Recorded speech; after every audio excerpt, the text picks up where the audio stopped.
Bonjour à tous et à toutes. Alors j'ai fait une vidéo autour de la permaculture. Je fais de la permaculture depuis 2 ans dans mon potager, donc je vais vous montrer un peu comment je m'y prends. Alors puisqu'on est au mois de novembre, donc en automne, on peut aussi faire de la permaculture. C'est même une des périodes les plus importantes pour avoir un bon jardin, car c'est en cette période qu'on va pouvoir préparer le sol et le préparer au printemps.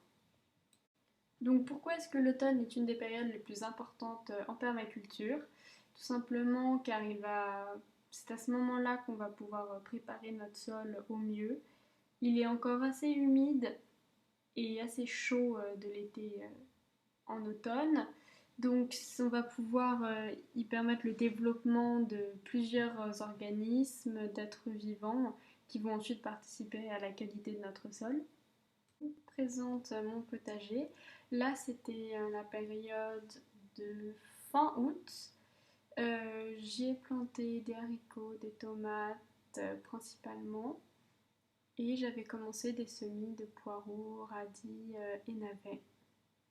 Alors, premièrement, la base de la permaculture, ça va être, je pense, l'utilisation d'un compost.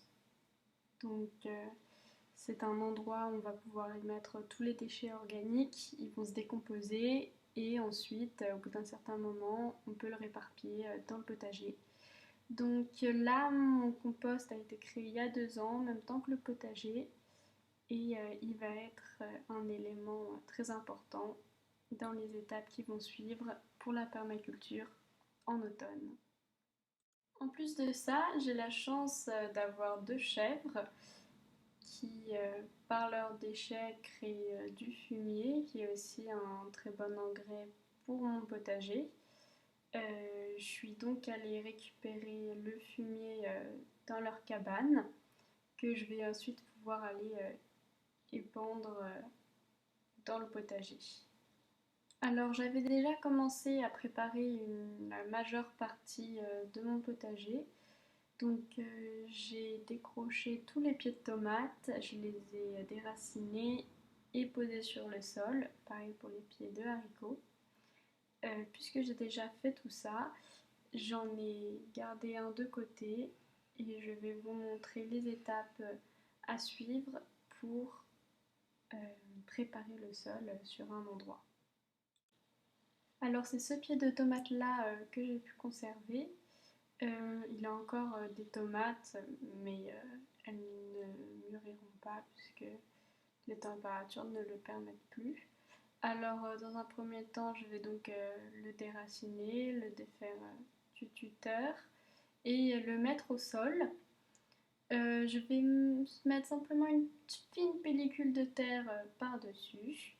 Et puis ensuite, on peut passer au paillage avec le fumier où je vais en épandre. Donc là, je vais mettre la totalité puisque j'en avais pas beaucoup sur ce plant de tomates au sol.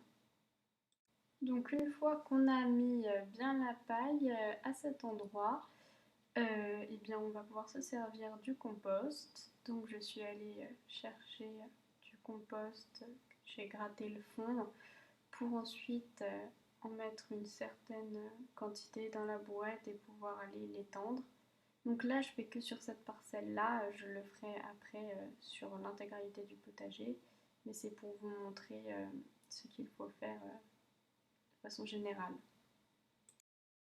On a donc une couche de tomates avec les feuillages, de paille et de compost. On a donc une terre qui va rester au chaud pendant un moment et qui va pouvoir développer plein d'êtres vivants et être assez riche. Je reviens juste dessus. Je laisse mes tomates, le fruit, au sol aussi, car ce sont des graines reproductibles et au printemps, il y a des petites pousses de tomates qui apparaissent, donc je laisse pousser là où elles le veulent et en fait ça me fait des semis, après je peux les déplacer et c'est ma façon du coup de faire des semis et la plante est assez adaptée au terrain où elle se trouve. Alors l'automne n'est pas seulement la période où l'on prépare le sol, on peut aussi y planter quelques légumes tels que le poireau. Donc là, mes poireaux, ils ont à peu près un mois. Des radis qui ont quelques semaines et des navets qui doivent aussi avoir un mois, qui seront récoltables mi-novembre. Je laisse aussi des salades montées en graines, donc je ne les récolte pas toutes, afin de récupérer les graines des fleurs et pouvoir les replanter les années suivantes. Ah, donc j'ai fini cette vidéo, tout ça pour vous montrer qu'il y a plein de choses à faire en permaculture en automne dans son potager. Merci d'avoir visionné la vidéo.